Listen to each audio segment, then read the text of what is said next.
Welcome back. I'm Aaliyah Taylor, your host, and thank you for joining the creative corner of the internet with us today. We have just came off the wave of some very inspiring talks. So please, if you found anything that registered with you today, screenshot it, tweet it, tattoo it, and tag us at UpscaleConf on all social networks. Now, I am here with the amazing Sofía López. She is the AI Growth Manager right here at FreePick. Sofía makes AI make sense, growing teams, ideas, and impact with clarity. Welcome, Sofía. Thank you. Thank you for such a beautiful introduction. Of course, well deserved. You'll figure that out in just a second, guys. Okay, so let's get right into it, Sofía. Perfect. You've moved from studying the past as an art historian to shaping the future with AI. When you look at your journey so far, what thread ties it all together for you?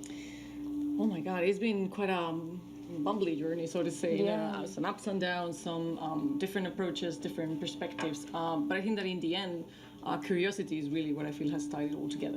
Feeling like curiosity, learning about the past as an art historian, learning what the power of images, so to say, what the stories that we can tell. And now with AI is a completely new media and a new kind of art itself in a way, no? So I think that curiosity, like passion, like all these things that drive us forward is definitely the link to all of it. I love that. I love that. It sounds like you stay very curious. I do. I find myself being a very curious person, yeah. And you and Jesus asked some pretty big, brave questions today in your session. And if you missed that session, it was, when anything is possible, what's worth creating? And that almost sounds like a life philosophy. It does, in a way, yeah. So I need to know, I'm sure the people want to know, what's guiding your answer to that question right now in your work or even in your personal life?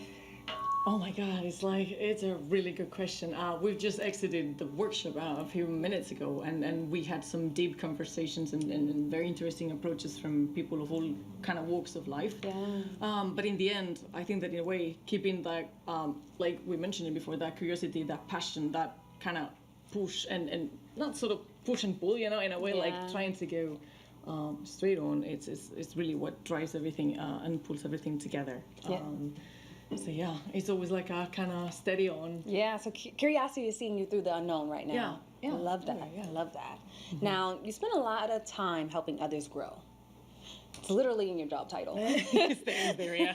So what's been helping you grow lately as a creative and as a leader? Very interesting, because I think it's been a year of challenges, and we've been up for challenges as like a company, as we mentioned, like FreePick is a tool, and there's a set of tools that has been growing. So being in the loop of the speed of AI is kind of challenging. So trying to channel that, and also as growing like as a professional in a way of trying to be more, well, I try to be, and even more nowadays, like empathetic and understanding of people, and knowing that AI anxiety is kind of a thing and a reality, and it's very hard to stay always on the loop and in the path and like in the novelties. So being understanding of everybody and their circumstances, or like how we can grow together, how we can have better teams. So like that would be on the kind of work side, on the digital AI kind of side of it. Yeah. And as a personal, I find myself kind of driven towards reading, and meaning. Oh, you're like, a reader. I'm a reader, I could say, yeah. No, I always end up kind of rereading Lord of the Rings every now and again. So maybe that helps. But like, are you like a physical? You're touching the pages, or are you like a digital book reader? I'm a kind of 50-50. Okay. I like duality. Kindle, so I'm like that kind of person, but I love a good book. So yeah, for my personal growth, reading about like management, like how to do things, how to kind of work as a person for both your personal kind of like I would say conflicts, but not in a bad way, but like having misunderstanding. How do I come out of this? How do I express myself in a better way? So yeah, I found that reading, watching some TED Talks, that kind of thing Love is a good very TED useful. Talk. Yeah. Definitely. They're very inspiring, and I like to be inspired. Yeah. Well, this makes sense why you're such a good leader. I mean, you're always taking in information. Trying my best, yeah. And, speaking of like growth and just your personal life, what does personal growth look like for you right now outside of your job title? Wow. I mean, that's a question. We're getting to know Sofía, guys. Oh my God, yeah. Like better than myself at this point. I don't know, because I feel that it's tricky sometimes when this whole AI thing, I feel that it's very easy to kind of get absorb into a vortex of like work and like AI, like I'm on the loop, I have to stay in these things. So I'm kind of finding myself going towards the opposite direction, you know, when it comes to like, I want to reconnect more with like the countryside and spending time with my loved ones, with my family, you know, with my dog, which is now in Spain and I miss it very dearly. So I'm looking forward to doing like a bunch of things with her once I'm back. So like I feel like having these very kind of intense focus moments on like the digital world, so to say, or creating on reading about it, but then having like a, you know, clocking out and 9 to 5 kind of vibe, and then I'm going out and I'm doing like all those sort of kind of more of a manual things are also happening to kind of reconnect and reflect more and do some more reflections. I call it touching grass. You got to touch some grass. I got to get away from the computer and touch some grass. Definitely. Love that. Love that. And I'm sure your dog misses you. Can't wait for you to get back. Probably. And then I really feel like the people want to know, for the artists and the strategists tuning in today with us, or just those who are curious but also cautious about AI, what would you tell them about staying true to their voice while embracing the unknown? Very interesting. I think that being cautious is also like a very good quality, I would say. You know, it's good to be like, you know, fearless and kind of diving in, but also being like scared of like getting your foot, like testing the waters is also like a good feeling. But then again, with measure and with balance. So I would encourage everybody to kind of sit down and say, okay, everybody's talking about this AI kind of thing that's happening all over the world. I might have to go and test it. And testing it is not like I'm going to go into a tool and do like a 10-minute kind of test and ramp out. And I'm going to throw some prompts and then maybe I'm going to get frustrated and I'm going to say, hey, it's not my thing.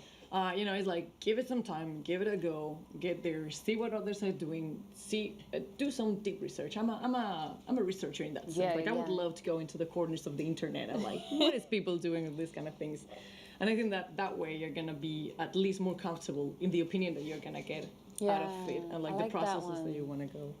So kind of be cautious, but again, stay curious as well with that cautiousness, definitely. maybe? Okay, and one last bonus question for you, Sophia. Okay. What is your favorite thing right now to do with AI? My favorite thing to do with AI right now? Favorite thing, or your favorite way to use it? Oh my God. I find that because I'm kind of a traditional background, so to say, like not extremely artistic, finding that I can generate visuals that have like a super specific thing that maybe I have in mind, or like a specific reference that I wouldn't in a million years be capable of do. Like even some video stuff that I've generated, you know, like playing around and being like, oh my God, like, and then showing it to my mom, like, you know, well, this is the thing that you can do, you know, like that kind of thing. So I feel like having the complete control of like consistency straight on from your brain into something is something that still blows my mind when it comes even to visuals, not like no need to be video. So super cool, and Free Pick helps so much with that. I mean, not that I would say it, you but know, it's like just very, a little very free little plug. Thank you so much for joining us today, Sophia. You're doing amazing work. Thank you. And we appreciate you. Thank you. And we hope to see you soon. But for all of your beautiful work here at Free Pick, we really, really, really appreciate you. Thank you. Thank you for interviewing me. They were super nice questions. I'm super happy to be here. Thank you. And I hope you guys learned a little bit more about Sophia. Please stay tuned. Do you want to let them know where they can find you on socials? You can find me at Sofía Omar everywhere else. And if you dive into some Free Pick channels, you will probably find me there. Perfect. Yeah. Thank you so much. See you, Sophia. Bye.